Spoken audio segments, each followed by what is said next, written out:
ये कहानी है कुछ ऐसे लोगों की जिन्हें पैसों की बहुत ज्यादा जरूरत थी और उन्हें एक दिन बहुत सारे पैसे कमाने का एक सुनहरा मौका मिलता है। उन लोगों के ऊपर एक सोशल एक्सपेरिमेंट किया जाना था जिसके खत्म होने के बाद उन सभी को 14,000 यानी 11.5 लाख रुपए इनाम के तौर पर दिए जाते। ये कोई सर्वाइवल गेम नहीं था जिसके अंदर उन्हें एक दूसरे को मारना था। ये बस एक सिंपल सा एक्सपेरिमेंट था जिसमें उन सभी को एक साथ मिलकर रहना था। पर हमें धीरे धीरे पता चलता है कि खतरनाक वो गेम नहीं बल्कि उसे खेलने वाले लोग थे, क्योंकि उसमें से कुछ आर्टिस्ट थे, कुछ अपराधी तो कुछ आम लोग। और ऐसे में उन्हें एक साथ एक ही जगह पर रखना क्या एक सही फैसला था या फिर चीजें कोई भयानक मोड़ लेने वाली थी। इस एक्सपेरिमेंट की पूरी कहानी जानने के लिए देखते रहिए आज की हमारी मूवी जिसका नाम है द एक्सपेरिमेंट। इस मूवी की शुरुआत में हम ट्रेविस नाम के एक एम्प्लॉय को देखते हैं जो एक नर्सिंग होम में काम करता था। एक दिन उसका बॉस उसे अपने पास बुलाता है और उसे कहता है कि वो उसे नौकरी से निकाल रहा है क्योंकि इस नर्सिंग होम को उसकी कोई जरूरत नहीं। ट्रेविस के पास पैसे कमाने का और कोई जरिया नहीं था, इसलिए वो बहुत परेशान हो जाता है। उसका दोस्त उसे समझाता है कि वो चिंता ना करे, वो कोशिश करेगा तो उसे कोई दूसरी जॉब मिल जाएगी। ट्रेविस वहाँ पर एक लड़की को देखता है जो ढेर सारे लोगों के बीच में प्रोटेस्ट कर रही थी। उसे देखते ही ट्रेविस को उससे प्यार हो जाता है। तभी वो देखता है कि एक आदमी उसे जोर से धक्का देकर गिरा देता है जिससे उसे बहुत चोट लग जाती है। ट्रेविस को उस पर बहुत गुस्सा आता है और वो उसे मारने लगता है। उस लड़की का नाम बे था और वो ट्रेविस को उसे बचाने के लिए थैंक यू कहती है। इसके बाद उन दोनों के बीच में बातें होने लगती हैं, मुलाकातें होने लगती हैं और वो दोनों एक दूसरे के अच्छे दोस्त बन जाते हैं। बे उसे कहती है कि वो कुछ ही दिनों में इंडिया जाने वाली है क्योंकि इस देश में बिल्कुल भी शांति नहीं है और आए दिन यहाँ पर लड़ाइयाँ होती रहती हैं। पर वहीं दूसरी तरफ इंडिया में बिल्कुल उसका उल्टा है, वहाँ बहुत शांति है। वो उसे भी उसके साथ वहाँ पर चलने के लिए कहती है, पर ट्रेविस उसे कहता है कि उसके पास वहाँ जाने के लिए पैसे नहीं है, पर जैसे ही वो पैसे जोड़ लेगा वो उसके पास आ जाएगा। बे के जाने के बाद ट्रेविस को उसकी बहुत याद आ रही थी और उसे भी इंडिया जाना था। एक दिन वो न्यूज़पेपर में एक साइकोलॉजिकल एक्सपेरिमेंट के एडवर्टीजमेंट को देखता है जिसमें पार्टिसिपेट करने वाले लोगों को वो हर दिन के $1,000 यानी लगभग 80,000 रुपए देने वाले थे। ट्रेविस को पैसों की जरूरत थी, इसीलिए वो बिना कुछ सोचे समझे उन लोगों के पास चला जाता है। वहाँ पर उसे उसके जैसे और भी लोग दिखाई देते हैं जो सैड को देख कर आए थे। वहाँ उसकी मुलाकात माइकल बैरिस नाम के एक आदमी से होती है जो बोलचाल में काफी सही आदमी था। डॉक्टर अर्चलेता उन्हें बताते हैं कि इस एक्सपेरिमेंट में उन्हें 2 हफ्तों के लिए रखा जाएगा और उसके बाद उन्हें पैसे दिए जाएंगे। वहाँ पर ऐसे लोग अलाउड नहीं थे जिनका कोई क्रिमिनल बैकग्राउंड हो। उन लोगों का इंटरव्यू लिया जाता है और उन्हें कुछ मार काट और वायलेंस वाली वीडियोस दिखाई जाती हैं ताकि वो ये देख सकें कि हिंसा के प्रति उन लोगों का कैसा नजरिया है। उन सभी पर कुछ टेस्ट करने के बाद उन्हें एक बस में बैठाया जाता है जिसके बाद उन्हें उनके शहर से काफी दूर एक सुनसान इलाके में लाया जाता है। डॉक्टर आर्चलेता उन्हें बताते हैं कि अगर कोई आज ही इस एक्सपेरिमेंट को छोड़कर जाना चाहता है तो वो जा सकता है। वो कहता है कि यहाँ पर किसी भी तरह का वायलेंस अलाउड नहीं है और अगर उनमें से कोई भी रूल्स को तोड़ेगा तो इस एक्सपेरिमेंट को वहीं पर टर्मिनेट कर दिया जाएगा और किसी को भी उसके पैसे नहीं मिलेंगे। हम देखते हैं कि उन 26 लोगों में से 20 लोगों को कैदी बनाया जाता है और बाकी के 6 लोगों को गार्ड्स बनाया जाता है। डॉक्टर उन्हें उस जेल के 5 रूल्स बताते हैं जो उन कैदियों को फॉलो करना था, पर उन गार्ड्स के लिए ऐसे किसी भी तरह के रूल्स नहीं थे। उसके रूल्स कुछ इस तरह थे। पहला, कि उन्हें दिन में 3 बार खाना दिया जाएगा और उसमें जो कुछ भी होगा वो उन्हें खाना पड़ेगा।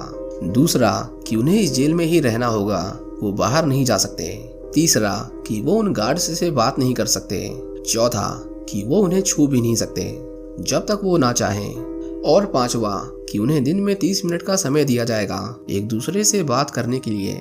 इसके बाद उन सभी को उनकी यूनिफॉर्म्स दी जाती है जिन पर उनके नंबर लिखे हुए थे। हम यहाँ पर बेंजी नाम के एक सेलमेट को देखते हैं जो कॉमिक बुक्स के लिए ड्राइंग्स बनाता था और उसके जैसे सीधे साधे आदमी का वहाँ पर होना काफी अजीब बात थी। वो गार्ड्स थोड़े बदतमीज किस्म के आदमी थे और उन्होंने अपने काम को कुछ ज्यादा ही सीरियस ले लिया था। एक दिन जब वो सभी 30 मिनट के लिए वहाँ पर इकट्ठा हुए थे तो उनमें से एक कैदी गलती से एक बास्केटबॉल को एक गार्ड के मुंह पर फेंक देता है जिसकी वजह से उसकी नाक से खून बहने लगता है। डॉक्टर ने कहा था कि अगर जेल में किसी भी तरह का वायलेंस हुआ तो वहाँ पर लगी एक रेड लाइट जल जाएगी, जिसका मतलब ये था कि उस एक्सपेरिमेंट को वहीं पर रोक दिया जाएगा। चेज उन्हें कहता है कि इससे पहले वो रेड लाइट जल जाए हमें उन्हें उनके किए की सजा देनी होगी क्योंकि हम इस जेल के गार्ड्स हैं और यही हमारा काम है। इसके बाद वो उस कैदी को पनिशमेंट के तौर पर 10 पुशअप करने के लिए कहते हैं, पर वो कैदी एक बूढ़ा आदमी था और वो उन्हें ऐसा करने से मना कर देता है क्योंकि उसके अकॉर्डिंग ये उसने जानबूझकर नहीं किया था, ये बस उसकी एक छोटी सी गलती थी। उसकी मना करने की वजह से चेज उसकी सजा उन बाकी कैदियों को देता है और उन सभी के सभी 20 लोगों को पुशअप्स करने पड़ते हैं। वो सभी गार्ड्स बहुत खुश थे कि उन्होंने उन लोगों को उनके किए के लिए पनिश किया। वहाँ पर बहुत सारे कैमरे थे जो उनके ऊपर 24 घंटे नजर रखे हुए थे। एक दिन ट्रेविस नोटिस करता है कि जो खाना उन्हें दिया गया था उसमें से अजीब सी बदबू आ रही थी, जिसके बाद वो सभी उस खाने को खाने से मना कर देते हैं। पर उस एक्सपेरिमेंट के पहले रूल के मुताबिक उन्हें अपनी थाली को पूरा खत्म करना था। जब हेल्विक नाम का एक गार्ड उन्हें उस खाने को डस्टबिन में फेंकने से रोकता है तो वो सभी उसी के ऊपर उस खाने को फेंक कर उसका मजाक उड़ाते हैं। वो गार्ड्स उन कैदियों के इस तरह के बर्ताव से बिल्कुल भी खुश नहीं थे और वो उन्हें उनके किए की सजा देना चाहते थे। पर उन रूल्स की वजह से वो किसी पर भी हाथ नहीं उठा सकते थे, नहीं तो उनमें से किसी को भी पैसे नहीं मिलते। वो फैसला करते हैं कि अगर वो उन्हें चोट नहीं पहुंचा सकते तो कोई बात नहीं, पर वो उन्हें सबक जरूर सिखाएंगे।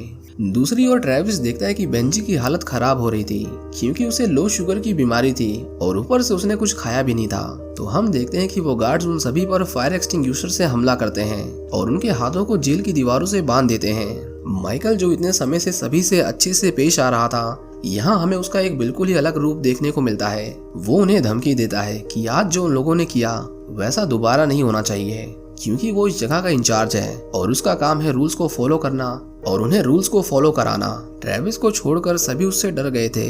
वो गार्ड्स उसकी स्पीच की तारीफ करते हैं और हम यहाँ माइकल के अंदर एक दूसरी तरह की पर्सनालिटी को देखते हैं जिसे उसने हमेशा दुनिया से छुपा कर रखा था। बेंजी की तबीयत दिन ब दिन खराब होती जा रही थी। वो माइकल से कहते हैं कि उसे शुगर की जरूरत है, पर वो सभी उसकी मेडिकल कंडीशन को ऐसे इग्नोर कर देते हैं जैसे कि वो कुछ हो ही ना। ट्रेविस उन्हें बेंजी के बैग से उसकी दवाइयाँ लाने को कहता है, पर माइकल उसकी नहीं सुनता, जिसकी वजह से उन दोनों में बहुत बहस होती है। माइकल उस समय तो उसे कुछ नहीं कहता, पर ट्रेविस अब उसके दिमाग पर चढ़ गया था।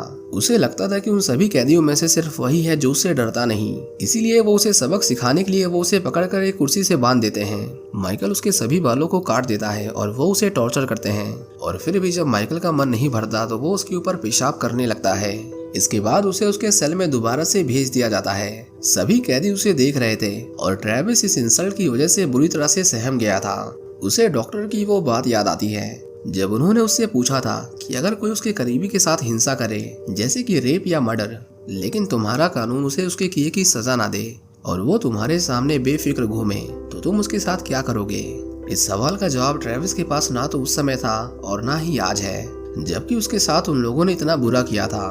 दूसरी तरफ बॉश नाम का एक गार्ड उन्हें कहता है कि आज जो उन्होंने ट्रेविस के साथ किया है वैसा कुछ अगर उन्होंने दोबारा किसी और के साथ किया तो वो उस एक्सपेरिमेंट को छोड़कर चला जाएगा। ट्रेविस देखता है कि बेंजी की तबीयत बहुत खराब हो चुकी थी। वो बॉश को बेंजी के बैग से उसकी दवाइयां लाने को कहता है, जिसके बदले में वो उसे कुछ पैसे भी देता, लेकिन बॉश के अंदर इंसानियत थी, इसलिए वो उसका काम फ्री में करने को तैयार था। वो चुपके से उन सभी के लॉकर रूम में जाता है और वहाँ से बेंजी के बैग में दवाइयां ढूंढने लगता है। दूसरी तरफ हम देखते हैं कि चेज, जो एक मोलेस्टर नेचर का आदमी था, वो एक कैदी को मोलेस्ट करने की कोशिश करता है। वो उससे कुछ फेवर्स मांग रहा था, लेकिन तभी माइकल उसे ऐसा करते हुए देख लेता है और अपनी गलती को छुपाने के लिए चेज को उसे झूठ बोलना पड़ता है। सीसीटीवी फुटेज में उन्होंने बॉश को पकड़ लिया था और वो बिल्कुल भी खुश नहीं थे कि उसके टीम मेंबर ने ही उन्हें धोखा दिया। माइकल बेंजी के पास आता है और उसे उसकी दवाइयां देता है, पर बॉश ने उसे बता दिया था कि ट्रेविस ने ही उसे वो दवाइयां लाने को कहा था। इसके बाद माइकल उसे दोबारा बुलाता है और उसे कहता है कि वो यहाँ पर एक गार्ड है और उन लोगों ने कुछ सोच समझकर ही उसे गार्ड बनाया होगा। बस कुछ दिनों की बात है, उसके बाद हम सभी को अपने अपने पैसे मिल जाएंगे और वो अपने अपने रास्ते चले जाएंगे। लेकिन तब तक वो चाह रहा था कि ट्रेविस उसकी बात सुने और उसके ऑर्डर्स को फॉलो करे, पर ट्रेविस उसे कहता है कि यहाँ से मिलने वाले पैसों से वो सबसे पहले अपने दिमाग का इलाज करवाए। ये सुनकर माइकल को बहुत गुस्सा आता है और वो उसके सिर को टॉयलेट में डुबा देते हैं। वो ऐसा तब तक करते रहते हैं जब तक ट्रेविस उससे माफी नहीं मांगता। ट्रेविस इस बार पूरी तरह से टूट गया था और वो दीवार के कोने में बैठकर रोने लगता है। दूसरी तरफ हम देखते हैं कि माइकल बॉश को अपने साथियों के साथ मिलकर बहुत मारता है और उसे भी उन बाकी कैदियों के साथ जेल में डाल देता है। सभी कैदी सोच रहे थे कि यहाँ इतना सब कुछ हो रहा है, पर अभी तक वो रेड लाइट नहीं जली क्योंकि उनके बनाए हुए लगभग सभी रूल्स तोड़े जा चुके थे। ट्रेविस फैसला करता है कि अब वो इस गेम को और नहीं खेलेगा, इसीलिए वो अपनी यूनिफॉर्म को उतार देता है और बाकी कैदी भी अब उसके साथ थे। वो दीवार पर चढ़कर कैमरे के सामने सब कुछ अभी इसी वक्त रोकने को कहता है, लेकिन माइकल उसे नीचे उतारकर बहुत मारता है। उसने ट्रेविस का गला दबा रखा था, जिसकी वजह से उसका दम घुटने लगता है। बेंजी जब उसे बचाने की कोशिश करता है तो माइकल उसके सिर पर एक रॉड मारता है, जिसकी वजह से उसका बहुत सारा खून बहने लगता है। वो ट्रेविस को एक बॉयलर के अंदर बंद कर देते हैं और उन सभी कैदियों को पकड़कर उन्हें उनके सेल में लॉक कर दिया जाता है। माइकल देखता है कि वो रेड लाइट अभी तक नहीं जली थी, जिसका मतलब ये था कि शायद वो इस गेम को अभी भी सही तरीके से खेल रहे थे। और वैसे भी वहाँ का रूल ही यही था कि जो कोई भी वहाँ के रूल्स को तोड़े वो उन्हें उनके किए की सजा दें। दूसरी तरफ चेज मौका मिलते ही एक बार फिर से उस आदमी को मोलेस्ट करने की कोशिश करता है। ट्रेविस को उस बॉयलर के अंदर एक हिडन कैमरा मिलता है, जिसकी वजह से उसकी निराशा गुस्से में बदल जाती है। वो किसी तरह उस बॉयलर से बाहर निकलता है और जब वो चेज को उस आदमी को मोलेस्ट करते हुए देखता है तो वो उसे रोकने की कोशिश करता है और वो दोनों उसका गला घोंटकर उसे मार देते हैं। ट्रेविस उन सभी कैदियों को आजाद कर देता है और जब उसे पता चलता है कि उन लोगों ने बेंजी को मार दिया तो सभी कैदी उन गार्ड्स को मारने के लिए हथियार उठा लेते हैं। माइकल ने उन सभी को बाहर से बंद कर दिया था, पर वो उस गेट को तोड़ रहे थे। जब माइकल को लगा कि अब वो गेट उन्हें नहीं रोक पाएगा तो वो सभी भागने लगते हैं। वो उन्हें मेन गेट को खोलने के लिए कहता है, लेकिन अभी भी वो लाइट नहीं जली थी। वो सभी कैदी उन गार्ड्स को मारने लगते हैं। माइकल ट्रेविस पर एक चाकू से हमला करता है, पर ट्रेविस अपने हाथों से उस नुकीले चाकू को रोक लेता है। इसके बाद वो उसे बहुत मारता है और मार मार कर अधमरा कर देता है। लेकिन तभी हम देखते हैं कि वो रेड लाइट जल जाती है, जिसके बाद उस जेल का मेन गेट अपने आप ही ओपन हो जाता है। बाहर की रोशनी देखते ही उन्हें होश आता है कि वो सभी बाहर की दुनिया में क्या थे और पैसों की लालच ने उन्हें क्या बना दिया। इसके कुछ देर बाद वो अपने सामने एक बस को आता हुआ देखते हैं और उस साइंटिस्ट ने जैसा कि उनसे वादा किया था वो उन्हें उनके $14,000 दे देता है। माइकल ट्रेविस की ओर देखता है और उसे एहसास होता है कि उसने बेंजी और उन लोगों के साथ कितना गलत किया था। ट्रेविस चाहता था कि उस साइंटिस्ट को सजा मिले, इसीलिए वो पुलिस को उस एक्सपेरिमेंट के बारे में बता देते हैं, जिसके बाद उस साइंटिस्ट को पुलिस अरेस्ट कर लेती है क्योंकि उसके इस एक्सपेरिमेंट की वजह से बेंजी नाम के एक आदमी की मौत हो गई थी। इसके बाद हम देखते हैं कि ट्रेविस इंडिया आ जाता है, जहाँ पर उसे बे मिलती है। उसे टीवी न्यूज से उसके ऊपर हुए एक्सपेरिमेंट के बारे में पता चल गया था और वो उसके लिए बहुत दुखी थी। वो दोनों एक दूसरे के गले लगते हैं और ये मूवी यहीं पर खत्म हो जाती है। उम्मीद करता हूँ कि आपको ये मूवी पसंद आई होगी। अगर आप इसी तरह की एक और मूवी देखना चाहते हैं जिसमें डॉक्टर्स बेगुनाह लोगों को मारकर सिर्फ अपने मजे के लिए उनका पोस्टमार्टम करते हैं और कभी पकड़े भी नहीं जाते, तो आप राइट वाली वीडियो पर क्लिक करके देख सकते हैं। Thank you for watching.